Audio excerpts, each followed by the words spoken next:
Bonjour à tout le monde et merci de nous avoir rejoints. On va pas tarder à démarrer. Juste avant de commencer, vous précisez peut-être que cette réunion est enregistrée et qu'on la mettra à disposition des établissements qui n'auront pas pu assister à cette réunion. Et je vous propose qu'on commence. Je vais laisser la parole à Armelle Bertrand, donc gynécologue obstétricienne qui est pilote du pôle gestion des risques au réseau de périnatalité Occitanie.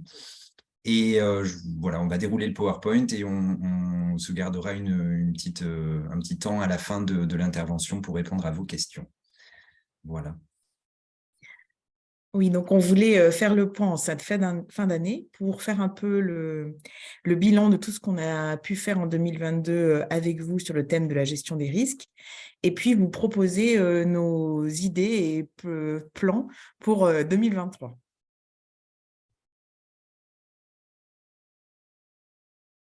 Donc, tout d'abord, la première partie où on vous expliquera nos actions de 2022, vos déclarations d'événements, les RMM in situ, les plans d'action, les RMM régionales et notre travail sur la prévention des situations à risque.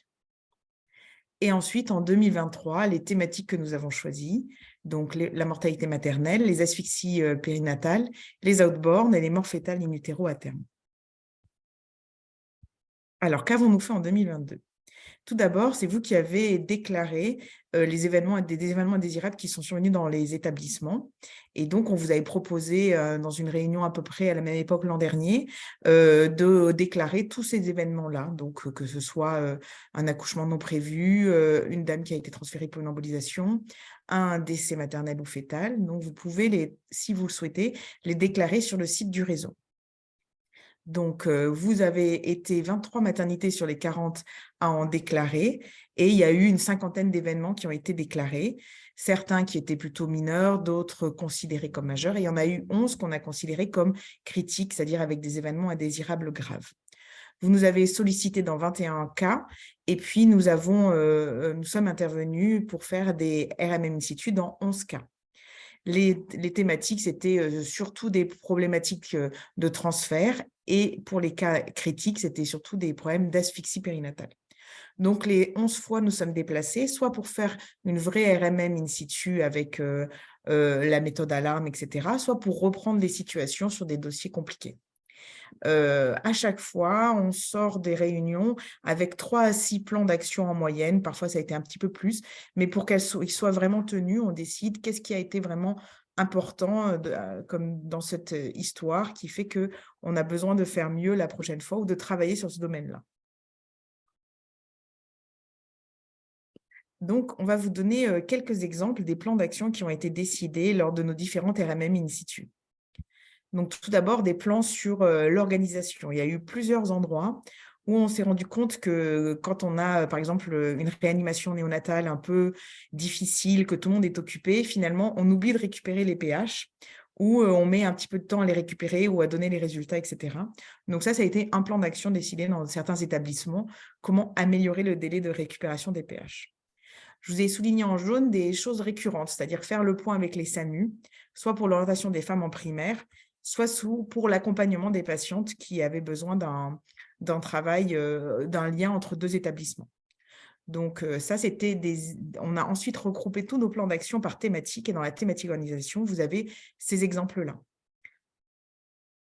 Par exemple, aussi, dans cet exemple-là, je peux vous expliquer, on a un établissement où on s'est rendu compte que finalement, devant une situation complexe où quand le médecin et la sage-femme sont un peu seuls la nuit à décider, ça peut être intéressant pour des dossiers où ils se sont posés des questions dans la nuit ou en situation d'isolement, de reparler à froid de ces dossiers-là à plusieurs collègues en se disant « Et toi, qu'est-ce que tu aurais fait ? Ah, est-ce qu'on n'aurait pas pu essayer ça et ça ?» Donc voilà, c'était intéressant dans l'organisation d'organiser peut-être des staffs de dossiers compliqués ou de rythmes à réanalyser ensemble. Ça a été une proposition qui a émergé entre nous et l'équipe.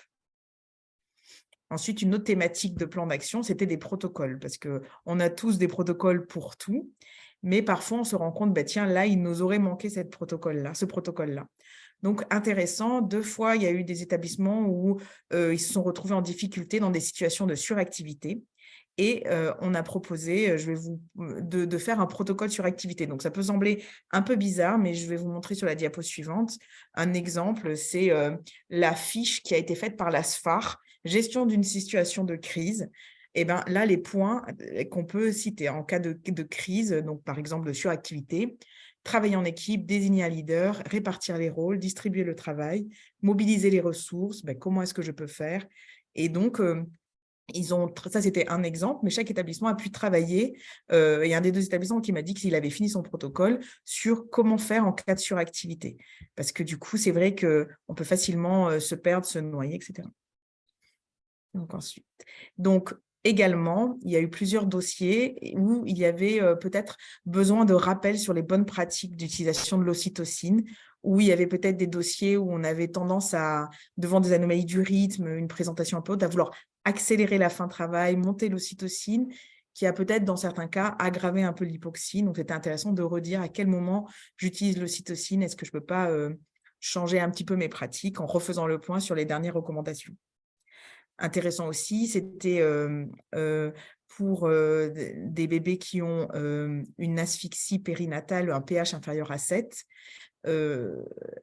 quand il faut les surveiller ensuite de couche, beaucoup d'établissements utilisent en fait la feuille de surveillance qu'ils ont l'habitude d'utiliser pour le risque infectieux et pas spécialement une feuille de surveillance adaptée au risque neurologique. Donc, il n'y a pas forcément le dépistage de l'hypoglycémie. Donc ça, c'était intéressant de le travailler avec un établissement, de se dire, finalement, quand on a un bébé qu'on surveille dans nos murs, qui a eu un pH inférieur à 7, mais qui ne va pas si mal, et que je dois lui faire une surveillance neurologique, quelle feuille de surveillance j'utilise? Et en effet, si j'utilise que la feuille de grade ABC des risques infectieux, il va me manquer des éléments et je ne vais peut-être pas me rendre compte à temps que ça n'allait pas. Il y a un établissement aussi qui a essayé de vouloir, voilà, qui voulait un protocole, quelle tocolyse d'urgence utiliser en cours de travail. Ensuite, le matériel, c'est toujours un poste qui est intéressant parce qu'il y a souvent des petits problèmes techniques qui, en plus, nous gênent, ne serait-ce que ne pas avoir des horloges synchronisées. Donc, quand il y a une réanimation qui se débute à côté d'une salle de césarienne qui continue ailleurs, si on a 5-10 minutes de décalage, ça peut être un peu problématique. Ensuite, il n'existait pas une feuille de surveillance dans plusieurs établissements. Dans 2 établissements, on a retrouvé que ça aurait pu aider d'avoir une feuille de surveillance du nouveau-né post-réanimation. Il y avait une feuille pour la réanimation, mais dans l'attente du SAMU pédiatrique, finalement, il n'y avait pas de feuille dédiée pour surveiller le nouveau-né et notamment se dire, tiens, est-ce qu'on a fait un PHH, hein, tiens, on n'a pas surveillé l'attention de cet enfant-là. Et à la suite de la RMM, une feuille de surveillance va être créée par l'établissement. Tout le monde a des problèmes techniques de rythme qui se met en veille. Il y a un dossier intéressant, c'est actualiser la fiche de synthèse DXCare. C'est-à-dire que quand on ouvre le dossier d'une patiente, par exemple, pour voir qu'elle est strepto-B+, il fallait aller dans un 3e onglet, etc. Et donc, l'idée était ensuite de voir avec un informaticien si on ne pouvait pas que ça apparaisse sur la feuille de garde d'arrivée du dossier informatique. Attention, patiente strepto-B+. Ce qui fait que la patiente qui arrive en travail à 3-4 cm, la 3e part, on se dépêche un petit peu de s'occuper d'elle. Dès qu'on ouvre le dossier informatisé, on a tout de suite la notion qu'elle est strepto-B+. La même chose pour une patiente qui avait un utérus cicatriciel où il y avait un dossier informatisé et en fait, l'information n'apparaissait mais pas en première page, pas en alerte, etc. Et ça, c'est des choses qui parfois peuvent être travaillées avec les informaticiens pour l'adapter aux risques qui ont été rencontrés. À nouveau, c'était rigolo, dans 2 établissements, il y avait comment appeler le SAMU pédiatrique. Donc, c'était d'un coup, on se retrouve avec une prise en charge d'un réa d'un nouveau-né. On est en train de s'en occuper, on se dit, il faut le transférer. Et tout d'un coup, où sont les numéros? Donc, de définir un endroit où les mettre et de les avoir déjà, de bien les retrouver et de les mettre peut-être à l'endroit où finalement on en a eu besoin ce jour-ci.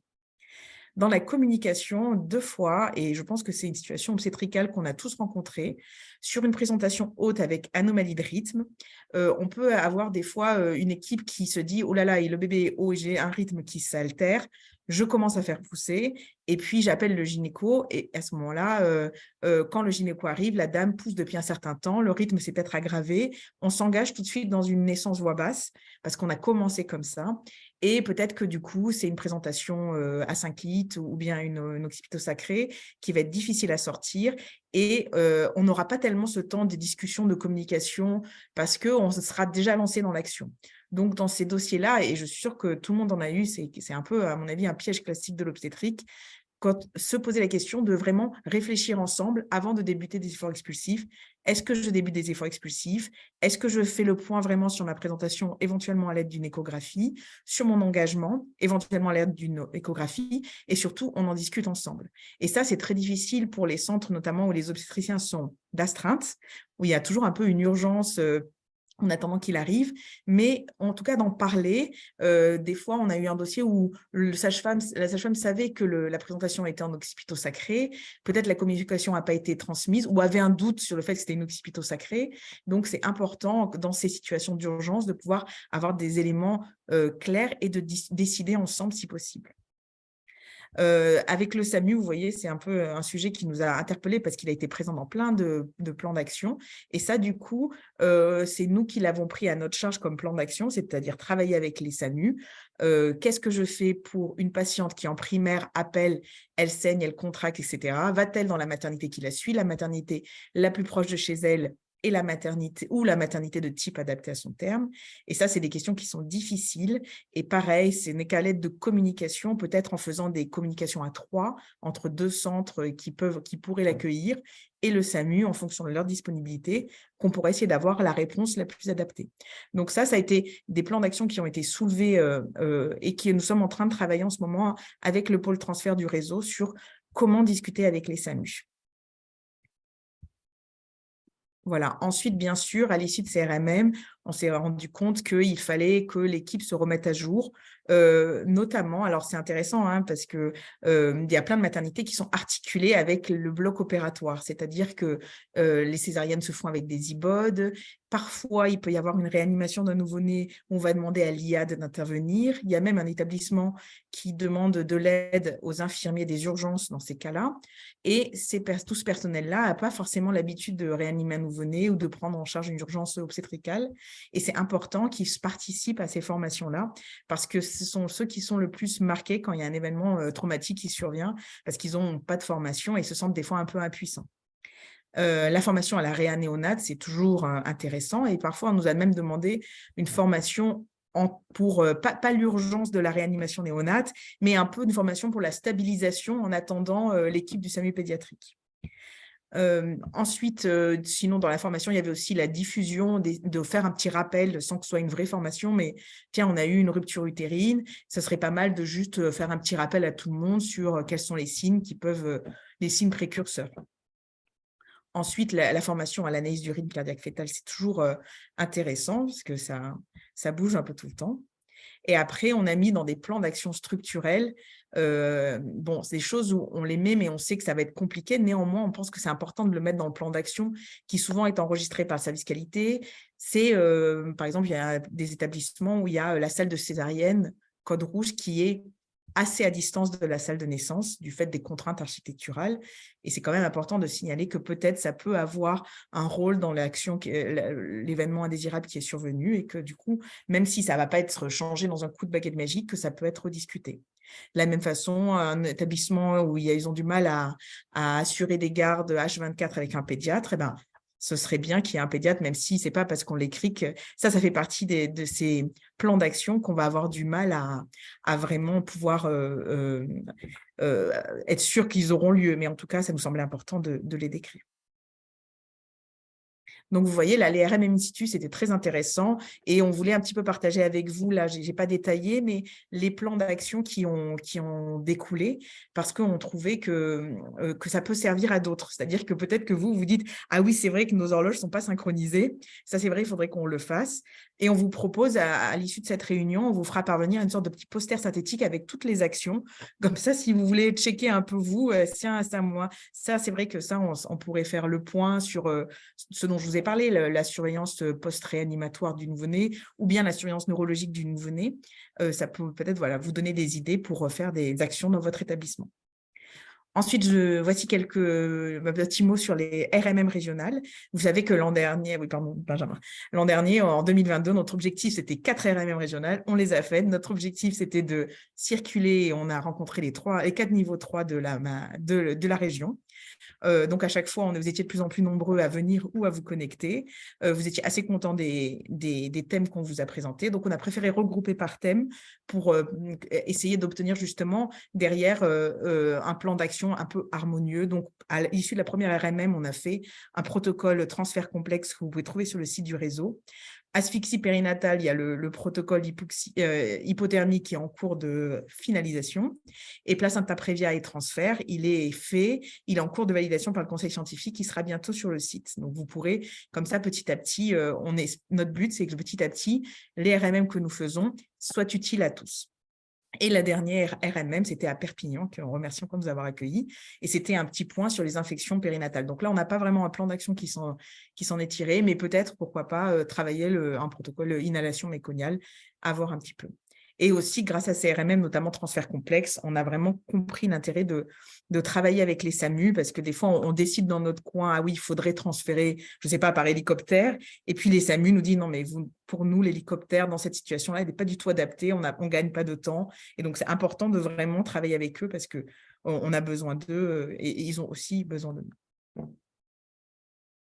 Donc ensuite, on travaille là, si on vous a présenté un peu quand on a les risques qui sont arrivés, quand on a des accidents qui sont là, mais on a aussi voulu travailler les situations de risque en prévention, donc notamment par notre rôle un peu de médiateur. On est intervenu quand il y avait 2 établissements où les transferts notamment s'étaient pas bien passés. Donc là, on reprend les situations à froid, on essaie de bien comprendre ce qui s'est passé dans chacun des 2 établissements et de rétablir le dialogue ou d'expliquer la situation.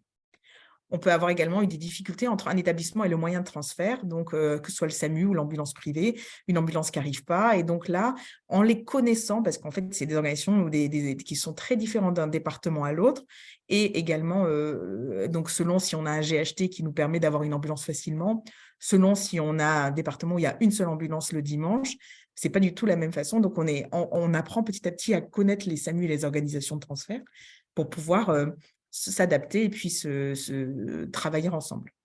Et on est également intervenu dans des médiations dans un même établissement entre différents gynécologues, entre gynécologues et anesthésistes, entre gynécologues et pédiatres. Bon, mais ça, c'était plutôt de la bonne entente.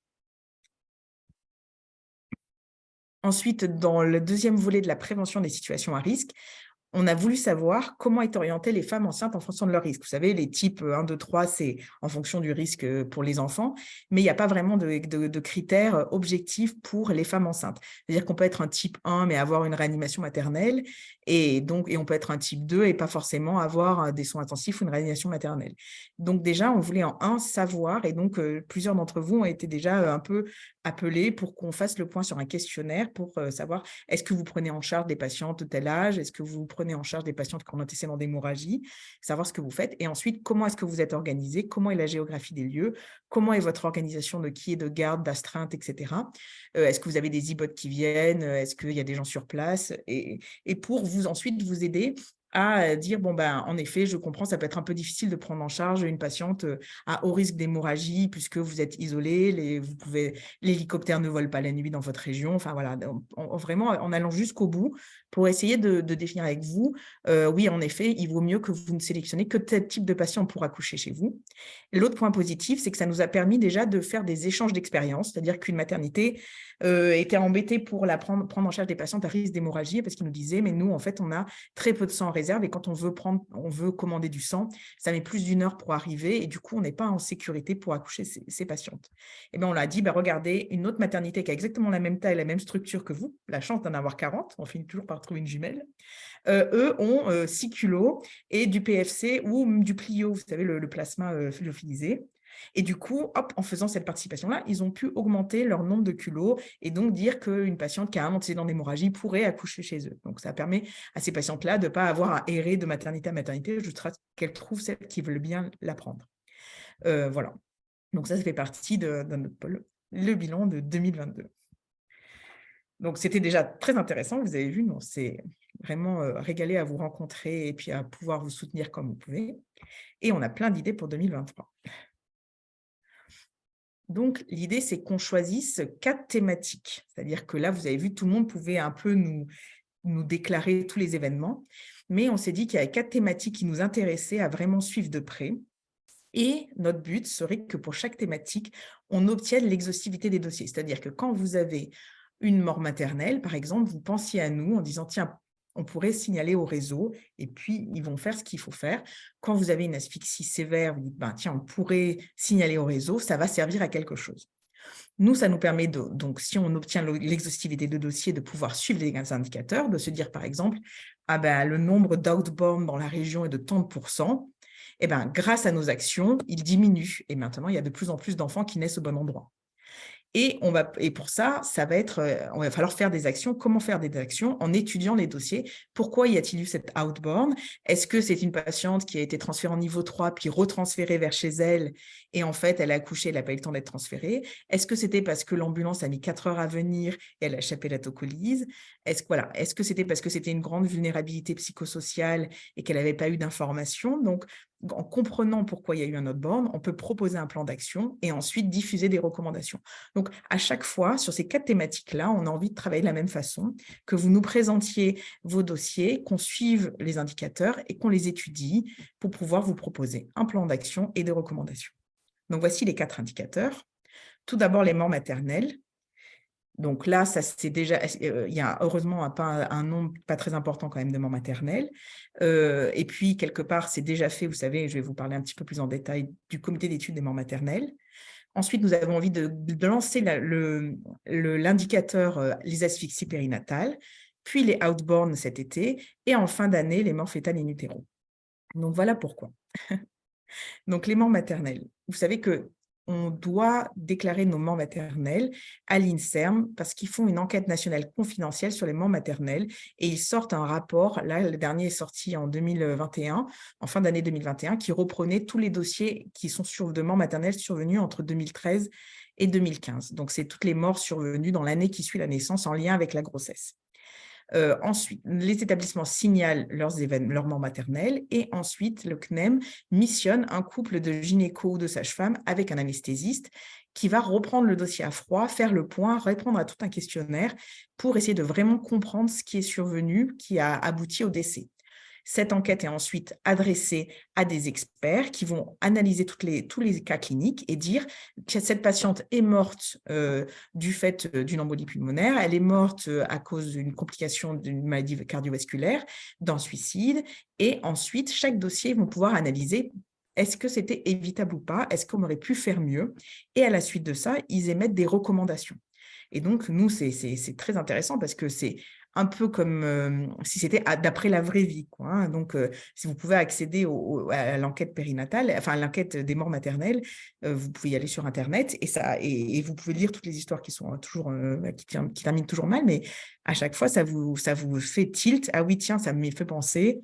Là, on a extrait les recommandations pour le streptoa à la dernière RMM, mais il y a des recommandations et c'est du coup la bonne nouvelle qui est apparue en 2021, c'est que lors de ce dernier rapport, les morts maternelles par hémorragie ne sont plus la première cause de mort maternelle, mais sont passées en 5e position. Donc ça, c'était, à mon avis, le fruit du travail de tous pour la lutte contre les hémorragies de la délivrance.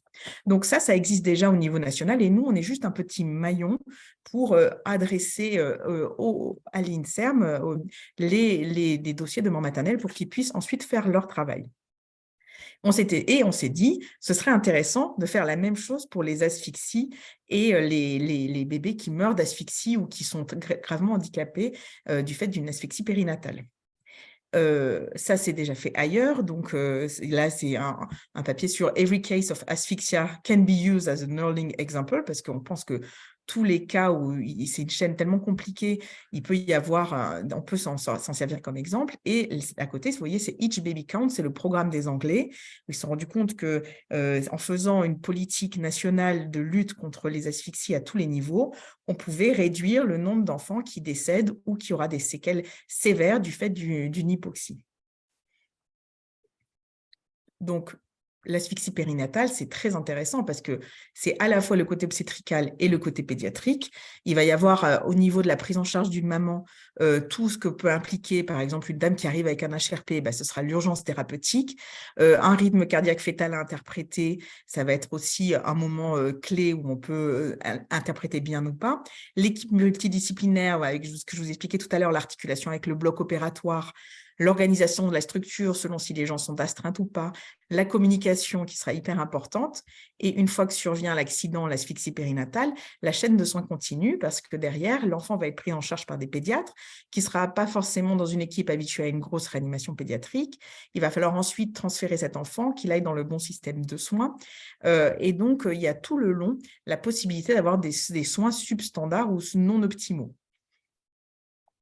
Donc, les Anglais, quand ils ont fait le programme Each Baby Counts, ils ont regardé à tous les niveaux où est-ce qu'il pouvait y avoir des difficultés. Est-ce que c'était parce que l'équipe avait mal communiqué? Est-ce que c'était parce qu'on n'avait pas bien fait l'auscultation intermittente ou mal interprété un rythme cardiaque fœtal? Ou est-ce qu'on n'avait pas reconnu le danger? Donc, voilà, ça leur a permis, en étudiant leurs asphyxies, de voir là où ça pêchait le plus et ce qu'ils pouvaient faire pour s'améliorer. Donc, du coup, on avait envie de travailler sur ça au réseau, mais c'était quand même un peu lourd à prendre en charge. On s'était dit, tiens, on pourrait partir des bébés qui ont eu une hypothermie et remonter d'où est-ce qu'ils viennent, qu'est-ce qu'ils ont eu, est-ce que c'était un HRP, est-ce que c'était d'où vient cette asphyxie. Et en fait, il y a une étude qui va démarrer, qui s'appelle OptiNeoCare, dont le but est d'identifier et d'analyser les soins suboptimaux périnataux, que ce soit du côté obstétrical ou pédiatrique, dans la survenue et la prise en charge des asphyxies périnatales sévères. Donc, eux, le but, c'est de voir si oui ou non, la prise en charge maternelle et néonatale ont été optimales pour l'asphyxie périnatale. Et grâce à ça, on pourra essayer de voir, du coup, comme pour les morts maternelles, là, ce n'était pas optimal à ce moment-là, il faudrait travailler ça, etc. Donc, ça nous permettrait d'avoir un vrai recueil, une vraie vision en temps réel de la prise en charge de l'asphyxie dans notre région, puis après au niveau national. Donc, quels sont les critères d'inclusion? C'est quand vous êtes face à une asphyxie périnatale, donc un pH à moins de 7 ou un Apgar à moins de 5, et si vous n'avez pas de gaz du sang, le fait d'avoir une réanimation néonatale importante, donc ça, c'est l'asphyxie. Sévère, c'est-à-dire que ça aura entraîné un décès perpartum ou en salle de naissance, ou une hospitalisation dans la première semaine de vie pour l'encéphalopathie, les convulsions, etc. Donc, ça va être des bébés qui soit seront en hypothermie, soit seront transférés dans un type 3 ou seront dans une réanimation pour les conséquences de cette asphyxie. Donc, ça, malheureusement, on en a tous eu. Je vous ai expliqué dans les situations où on s'est déplacé, il y avait beaucoup de dossiers comme ça. Enfin, il n'y en a pas beaucoup, mais ils sont quand même marquants. Et du coup, ils sont marquants au point qu'on a besoin des fois d'avoir l'avis de collègues ou de débriefer sur les situations. Cette étude-là, donc OptiNeoCare, elle est pilotée par un gynécologue et un pédiatre. Et le professeur Kayem nous a expliqué en détail cette étude. Et si vous voulez, elle s'inscrit complètement dans ce qu'on fait déjà et ce qu'on avait envie de faire à un petit peu plus grande échelle, c'est-à-dire n'avoir pas juste les dossiers qu'on nous signale, mais peut-être un peu l'exhaustivité des dossiers d'asphyxie. Donc, comment est-ce que ça se ferait? En fait, vous, dans votre centre, quand vous êtes face à un cas d'asphyxie périnatale sévère, donc avec un pH inférieur à 7, un bébé qui décède ou un bébé qui est transféré pour des convulsions, pour une mise en hypothermie, ça vous arrive à peu près 1 à 3 fois par an, hein, je pense que vous direz ça comme moi également. Ensuite, vous nous signalez l'événement via le formulaire du réseau et nous, ensuite, on revient vers vous pour recueillir des données de base. Qu'est-ce qui s'est passé? Est-ce que c'est un HRP, etc. Et ensuite, si vous le voulez, et dans l'étude, c'est marqué, on tira au score 1 sur 3, on vient faire une RMM in situ. Et ensuite, ce dossier-là, cette RMM in situ, ce dossier sera anonymisé, donc on ne saura pas de quel centre elle vient ni d'où elle est allée, et sera envoyé à un groupe d'experts qui pourra faire comme pour les morts maternelles, pourquoi cet enfant a eu ces séquelles-là, quelle était la cause de l'asphyxie au départ, est-ce que c'était évitable ou pas, est-ce que les soins étaient optimaux, suboptimaux, et qu'est-ce qu'on pourrait faire pour s'améliorer au niveau régional ou au niveau national. Donc, voilà comment ça pourrait être. Donc, tout en haut, c'est les maternités, c'est vous. Donc, vous déclarez 1 à 3 événements par an environ. Au RPO, donc vous avez une personne référente qui nous le signale. Nous, on le transmet à l'étude. On fait une petite enquête de base, qu'est-ce qui s'est passé? Et un dossier, donc ça revient à peu près à 60 dossiers pour la région Occitanie, 300 pour l'étude, mais nous, notre région, ce sera à peu près 60. Et ensuite, il est recommandé de faire une RMM in situ ou une enquête plus détaillée sur 1 sur 3, c'est-à-dire 20 de ces dossiers-là sur l'année, sur la région. Et là, en fait, vous avez vu, on en a fait déjà 11 l'an dernier, on peut facilement passer à 20, venir avec vous, etc. Ensuite, les dossiers seront analysés, déterminer si c'est des soins suboptimaux ou pas, faire un retour d'expérience, ils nous donneront un retour d'expérience et de recommandations, et nous, on aura également notre rôle pour revenir vers vous, pour vous donner les recommandations qui ont été déterminées à l'issue de l'étude de tous les dossiers anonymisés. Donc, voilà un peu l'étude Optinio-Care et voilà comment on a envie de s'articuler avec eux. Et eux, ils étaient très contents qu'on ait envie de travailler, mais parce que sinon, ce serait un peu un travail en parallèle, ce serait un peu dommage, autant travailler ensemble. Donc voilà, ça c'était le deuxième thème, c'était les asphyxies périnatales. Et ensuite, le troisième thème, qu'on abordera plutôt avant l'été, c'est travailler sur les outbound, parce que c'est comme ça qu'on voit si un réseau fonctionne bien, si les enfants accouchent au bon endroit. Donc, il va y avoir tout un groupe de travail pour décider qu'est-ce qu'un outbound, qu'est-ce qu'on considère comme outbound, qu'est-ce qu'on a déjà comme données sur les outbound en Occitanie, comment faire pour recueillir tous les outbound, comment faire pour ensuite les étudier, est-ce qu'on fait une RMM à chaque outbound ou est-ce qu'on fait un tableau rapide sur qu'est-ce qui s'est passé, ensuite étudier l'évitabilité, comment s'améliorer, faire des recommandations. Donc ça, ce sera notre troisième thème. Et le dernier thème, les morts fétales supérieures à 36 semaines. Alors, pourquoi est-ce qu'on a eu envie de travailler cette thématique-là ? Déjà parce que dans la mortalité périnatale globale, on s'est dit finalement, les bébés qui vont décéder en perpartum, c'est souvent d'une asphyxie et finalement, on les verra dans Optinio-Care. Les bébés qui vont décéder un peu en néonat, il y a un peu de prémex qui sera en cours, donc il y aura déjà du travail qui est fait sur cet âge de vie-là. Et si on étudie un petit peu nos morts in utero après 36 semaines, où peut-être là, c'est là où il y aurait le plus d'évitabilité. D'autant plus qu'en fin d'année, le Collège des gynécologues va diffuser des RPC pour les morts fétales in utero et on pourra en profiter pour faire aussi un référentiel régional sur qu'est-ce que je fais comme bilan à une mort fétale in utero. Et donc, comme c'est aussi un événement un peu marquant dans une équipe, les morts fétales à terme, ça peut être l'occasion aussi de se dire qu'il n'y en a pas énormément, mais qu'on peut partager ainsi nos expériences en faisant une étude un peu systématique. Mais ça, on a mis pour 2023, mais vous avez vu, c'est en toute fin d'année. Notre but, c'est de vraiment lancer Optinio-Care, ensuite faire le travail sur les outbound, et après faire ce travail-là, parce que c'est vrai que des fois, on se dit, est-ce que j'ai fait tout ce qu'il faut? Est-ce que j'étais bien exhaustif sur ma mort fétale in utero? Est-ce que je l'ai revu après? Est-ce que j'ai fait l'accompagnement psychologique pour essayer d'avoir un travail en commun d'amélioration de la prise en charge des morts fétales in utero? Donc voilà. Donc, en pratique, bilan et perspective du pôle. N'hésitez pas à nous déclarer tout événement où vous avez besoin de l'aide du RPO, ou bien si vous sentez que c'est un événement que vous aimeriez bien partager avec vos confrères parce que vous dites « Ah là là, ça m'est arrivé, on s'est fait avoir, on est tombé dans un piège, j'aimerais bien que ça serve à d'autres », comme par exemple…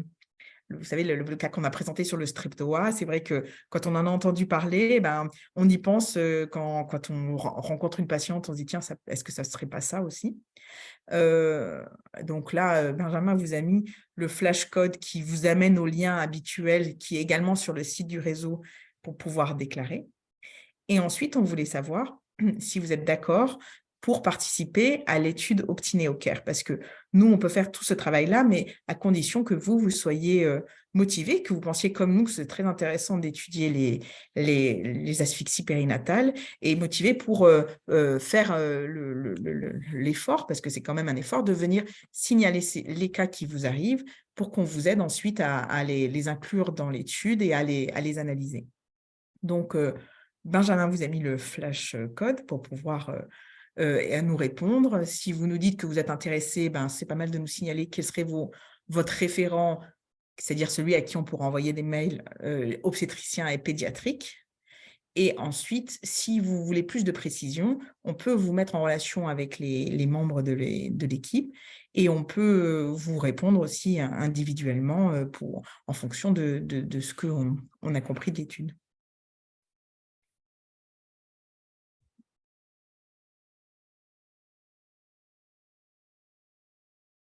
On va vous envoyer à l'issue de cette réunion ce PowerPoint enregistré, hein, ça Benjamin, et vous pourrez le réécouter. Mais des fois, on s'est dit: «Ah, c'est un peu compliqué de réécouter, ça prend quand même un peu de temps». Alors on est en train de concevoir une sorte de fiche poster avec, notamment tous les plans d'action détaillés, enfin détaillés comme là, je suis passée vite dessus, mais pour que vous puissiez les relire parce que peut-être ça peut vous donner des idées. Et vous mettre également ces flash codes-là dans le mail pour que vous puissiez, peut-être là, c'est un peu rapide, mais en parler entre vous, si est-ce que ça vous intéresse de participer à cette étude? Pour l'instant, il y a déjà la plupart d'entre vous ont déjà été contactés par, Clémence Cabane, qui est la sage-femme, qui s'occupe de la gestion du projet et elle m'a dit qu'il y avait à peu près 10 maternités sur 40 qui ont déjà donné leur accord. Donc, c'est déjà pas mal.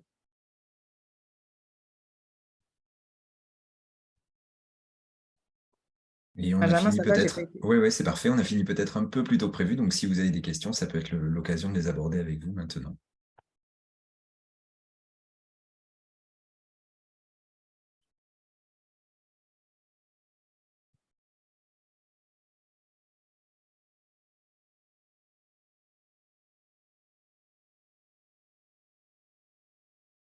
Bon, écoutez, s'il n'y a pas plus... Ah, si, une question dans le...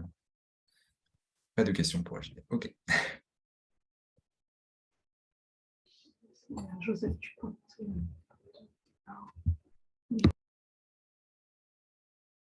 Bon. Écoutez, on vous remercie beaucoup pour votre participation et n'hésitez pas à nous contacter. Donc, vous recevrez très prochainement le replay. Vous aurez l'adresse mail du pôle gestion des risques. Donc, si vous voulez nous contacter, n'hésitez pas à répondre par retour de mail. Merci à tout le monde. Bonne Merci. fin de journée et à Merci, bientôt. au revoir. Au revoir.